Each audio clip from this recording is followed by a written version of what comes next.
அப்ராடில் இருக்கிறவங்க கூட அந்த எஸ்ஏஆர் ஃபார்மை டவுன்லோட் பண்ணி நீங்கள் அதை ஃபில்அப் பண்ணி சப்மிட் பண்ணலாம். அதுக்கான அக்னாலேஜ்மெண்ட்டை வாங்கி வச்சுக்கோங்க. ரொம்ப முக்கியமாக உங்களோட பிஎல்ஓ அந்த ஆஃபீஸர் யாருன்னு தெரிஞ்சு வச்சுக்கோங்க.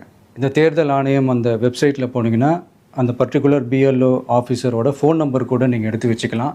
இன்கேஸ் உங்களை யாரையும் ரீச் பண்ணலை, இல்லை உங்களுக்கு அந்த ஃபார்ம் கிடைக்கல அப்படின்னா நீங்கள் அவரை காண்டாக்ட் பண்ணி அந்த ஃபார்மை வாங்கி நீங்கள் ஃபில்அப் பண்ணி நீங்கள் சப்மிட் பண்ணலாம். ரொம்ப முக்கியமாக அதுக்கான அக்னாலேஜ்மெண்ட்டை வாங்கி வச்சுக்கோங்க. இது எல்லாமே சரியாக செஞ்சாலும் இந்த எஸ்ஐஆர் மேலே சில டவுட்ஸ் இருக்குது. அது என்னென்னா, இந்த 6,36,00,000 வாக்காளர்களுக்கு ஒருத்தர் விடாமல் இந்த ஒரே மாதத்துக்குள்ளே எப்படி எல்லாருக்குமே அந்த ஃபார்ம் போய் ரீச் ஆகும்? ஒன்று. ரெண்டாவது, நீங்கள் வரும்போது வீட்டை பூட்டிட்டு வேலைக்கு போயிட்டு என்ன பண்ணுறது? இப்போ நீங்கள் வருவீங்கன்றதுக்காக வேலையெல்லாம் விட்டுட்டு வீட்டுக்குள்ளேயே உட்காந்துட்ருக்கணுமா? ஸோ இதில் மெயினாக